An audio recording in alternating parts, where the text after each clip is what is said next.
Hi, welcome back. Again, my name is Michael Flores here at PT Connections.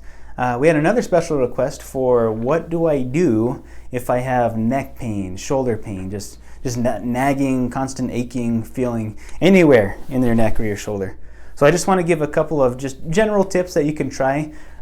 Even if you apply one of these things, you're bound to get some kind of relief out of it. So I actually came up with a do's and don'ts list for the shoulder. So if you have any, it's geared toward the shoulder, but if you have any neck or shoulder pain, it all applies to you. So I'm just going to go through the list with you and kind of expand on some of the points. But number one, for the do's, make sure you keep all your movements safe and pain-free. So essentially, if you've got like an old-fashioned scale, that like a teeter-totter, like a scale, and you, let's say you've got good on one side, bad movements on the other side, as long as you have more good compared to bad, you're going to get better. So as long as the good outweighs the bad. So bad being pushing through the pain.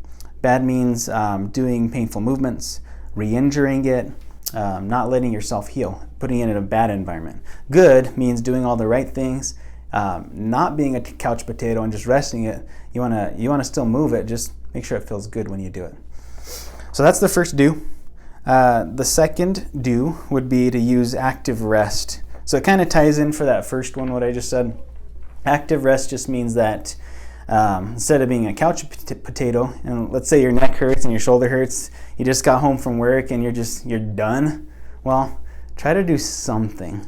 So maybe if sitting at the desk typing and that's got a lot of neck tension and pain going for you, well, you want to break your cycle, break that habit, get yourself out of that position. So active rest just means don't do that one particular movement that initially got you hurt, whether it's typing or whatever, bad posture. Don't do that for the next hour. Instead, do something else. Do something that feels good.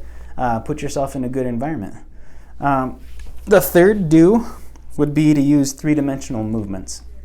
If you've ever been here before, you know that's what we're known for. That's one of the things we do really well. Three-dimensional. Basically, that means that we don't move in one direction all the time.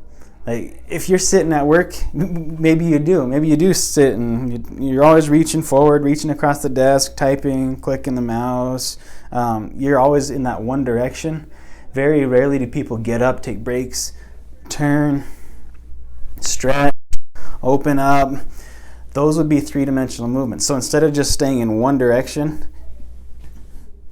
probably want to do a couple of different movements. So that would be like a twisting movement. You could do a side bending movement. And you could do another forward and back. But basically just don't move in one direction. That's 3 dimensions for you. My last do would be to treat the good side to help the bad side. So let's just say if you have tension on one side, let's say the left side, and the right side feels great, whether it's your neck or your shoulder, try a couple of movements on the good side. So whether it's doing a nice stretch, a good movement, something that feels good, it doesn't matter exactly what that movement is, as long as you're doing the good side first. It's almost like monkey see, monkey do. Your right side is teaching your left side what to do, just neurologically. And plus, you get the benefit of, you see when I lift this arm, my other side responds. My collarbone's moving, my shoulder's moving, my whole spine is moving, it's arching, everything's opening up. So even if you just treat the good side, your other side gets better too. So that's the fourth do.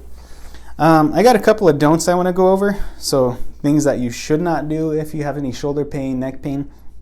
Biggest one is that if you're trying to lift, push, pull any amount of weight, I would say heavier than 5 pounds, if you can't see your hand, don't do it.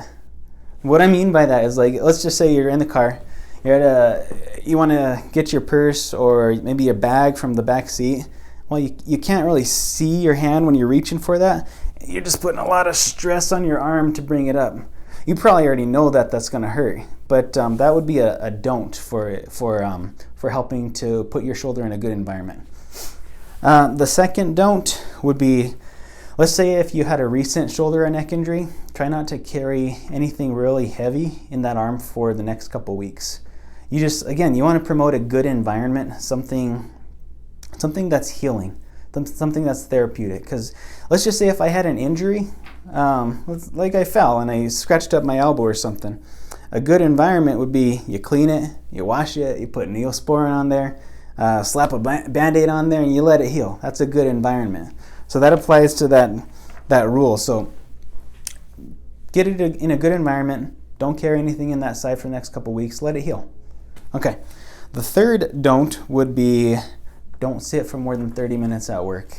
Or, well, it doesn't even have to be at work. It could be at home. It could be at a sporting event. You're in the bleachers. You're sitting for a long time. It doesn't matter where you are.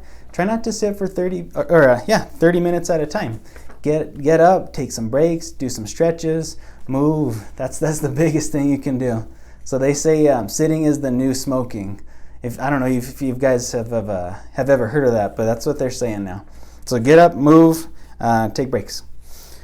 The next one for don'ts, try not to shrug your shoulders for extended periods of time.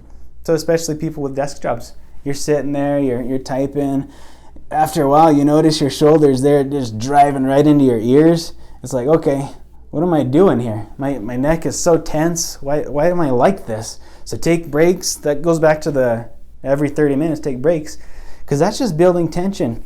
That builds tension in your shoulder, your neck, gives you those tension headaches that wrap around to your head. It's just not good. So there's a fourth don't.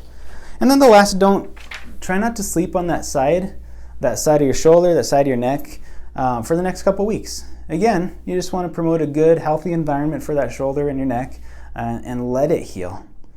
But otherwise, if you have any questions about the do's and don'ts of your shoulder, let us know. I hope that helps. Give it, at least try one of these. Just pick one of these out of the list.